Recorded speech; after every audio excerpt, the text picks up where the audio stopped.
What is the value of experience? This is a question that, especially as a beginner, I had very often as a software engineer. And it's one that I think is really hard to answer because we want everyone to feel valuable in the beginning of their career, to have unique value as a beginner, but also to understand that experience does have a specific value. And that specific value, we're going to talk about it today. That value is intuition. My name is Jonathan Cottrell. You're listening to Developer Tea. My goal on this show is to help driven developers like you find clarity, perspective, and purpose in their careers. So the value of intuition. We're talking about intuition today, but we're not just going to talk about it as a positive thing. As with most things, as with most powers, if you want to call it that, most skills, it comes with a downside. Intuition does have a downside, and you can probably guess some of that downside. If you've been listening to this show for very long at all, you can probably imagine that it has something to do with the way that our brains work. So we're going to talk about two kind of curses of intuition, and then also two blessings of intuition. If you want to call it something different, feel free. These are two good things and two bad things. So let's talk about the two curses first. The first curse is that intuition is very good, but it's not perfect. So we can't rely on it completely. We've experienced this, especially as younger engineers, probably younger in their careers. I mean, people who have less intuition, working with people who do have good intuition, but they rely on it as if it is infallible. This is the problem. If you're good 99% of the time, then you can't rely on that all the way. You can't just use intuition to make decisions. Intuition is very good at giving you a direction, which is the kind of piece of advice to take away from this particular curse. Very good at giving you a direction to go, right? It's good. It's a great pointer. But sometimes our intuition is totally off, right? Let's back up for a minute and talk about what intuition is to begin with. Intuition is essentially the well-worn path in our brain. It's a well-worn path because we've given our brains a consistent kind of pattern, a consistent kind of stimulus, and the brain is recognizing that pattern faster and faster because that pathway is well-worn. We'll save some of the neuroscience for people who are more qualified to talk about it. But this idea is fairly simple. Our brains recognize patterns very well. That's a very important thing that we can do as humans. And when we see patterns that we've seen a lot of times before, our brains are very good at taking a bunch of shortcuts, right? We're no longer having to evaluate those things really thoroughly to understand them. We have very good models for those things. Now, we have a lot of intuition just naturally as human beings. For example, anything that you do essentially on autopilot, that is because you've built intuition for how to do that thing. For a perfect example of this, those of us who are able, we walk using what we wouldn't really call it intuition probably, but that's the same concept, right? We have some keen sense of the patterns of walking. We can look at the ground and understand what our feet are going to feel like if we were to walk on that ground well in advance. Once again, our pattern recognition is an intentional effort by our brains to try to predict some future. And so when you start recognizing a pattern, the intuition part is understanding what plays out when that pattern appears, when we have that stimulus. So the response that our brains provide when we have a well-worn path with some pattern-based stimulus, that is intuition. And so intuition takes time to develop. It takes experience to develop. But this first curse that we're talking about here, which is that sometimes our intuition is wrong, is a byproduct of randomness in the universe, right? We can recognize patterns that are actually not what we think they are. We can see things happening that are not actually happening.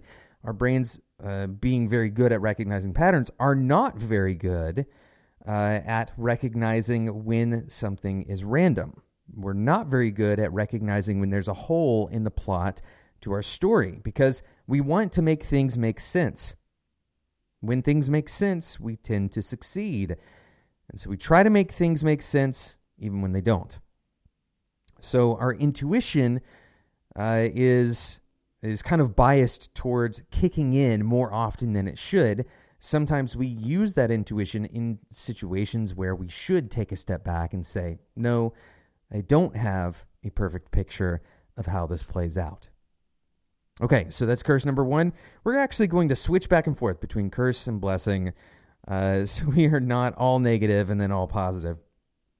The first blessing of intuition, and we're not going to go with the obvious ones, right? The obvious blessing of intuition is that you can develop skills and response times that are better than the average.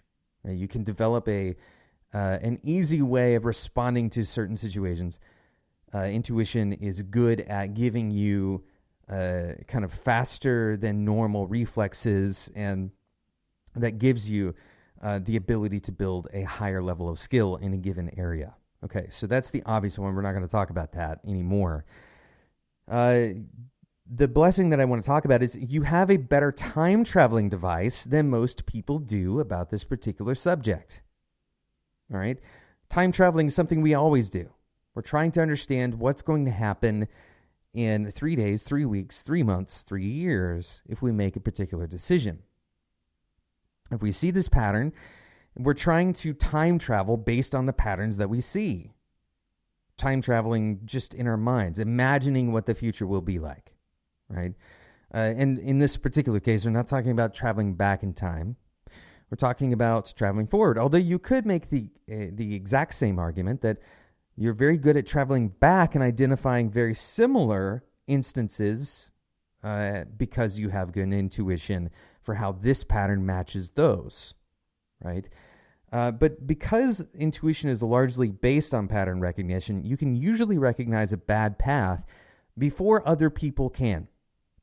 You can time travel much faster. You can see much faster into that theoretical future.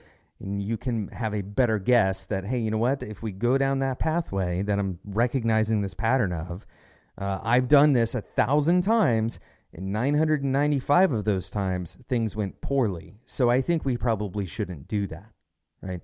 So you have a better understanding, a better grasp, a better way of jumping forward into the future than other people might. And for what it's worth, it's not just about avoiding bad things, right? You can also recognize a good path, a good signal. Another really good example of this is recognizing talent in other people. If you are, let's say you are a coach and you've developed an intuition for the kinds of athletes that really make for good players in a particular position, right? It's a very specific thing that you've developed intuition for. Well, now you can recognize some of the patterns of behavior that would signify somebody might be qualified for that position again, right? Again, we can see the kind of interplay between that first curse, which is that intuition is very good but not perfect, and that first blessing, which is that you have a better time traveling device than most people do, right? It's not a perfect time traveling device. You're not predicting the future with certainty. You have a different, unique perspective because of your intuition, but you don't have a perfect perspective because of your intuition. In other words, you shouldn't use your intuition, all right? This is a very important point to take away in the first half of this episode. You shouldn't be using your intuition as a set of credentials or as some kind of overriding, an overriding title that you've done this for so long and therefore everyone should listen to you point blank. This is an error that a lot of people make. It's close to this, right? You should be using your intuition to convince other people, all right, to convince them to take a second look. You should be using your intuition because you have a better time traveling device than other people do. You should be using that intuition to sound the alarm when you see something that could go wrong, but recognize that upon further inspection, you also could be wrong. Okay, we're going to take a quick sponsor break, and then we're going to come back and talk about the second curse, the second blessing of intuition.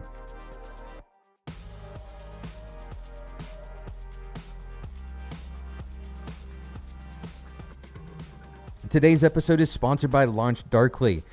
Launch Darkly is today's leading feature management platform, empowering your teams to safely deliver and control software through feature flags. By separating code deployments from feature releases, you can deploy faster, reduce risk, and rest easy. And we all want easy, boring deployments, right? We all want to be able to push code and not have to sit and watch logs for 8 hours into the night. Nobody wants to wake up in the middle of the night to a pager call saying that they have to go and roll back a commit. Whether you're an established enterprise like Intuit, for example, or a small business like Glowforge, thousands of companies of all sizes are relying on Launch Darkly right now to control their entire feature lifecycle and avoid anxiety-fueled sleepless nights. With Launch Darkly, for example, IBM went from deploying twice a week to over 100 times a day. Now remember, this is because they've been able to separate, to decouple their deployments of their code from the deployments of their features. Now, you can deploy faster, reduce risk, and of course, rest easy. We've been able to roll out new features at a pace that would have been unheard of a couple of years ago, said IBM's Kubernetes delivery lead, Michael McKay. You can learn how at launchdarkly.com. That's launch, DARKLY.com. Thanks again to Launch Darkly for sponsoring today's episode of Developer Tea.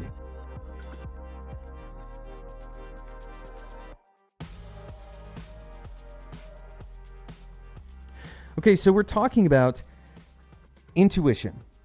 What exactly is it? We've covered that, and how it can be both good, which is all of our intuition says that intuition is good.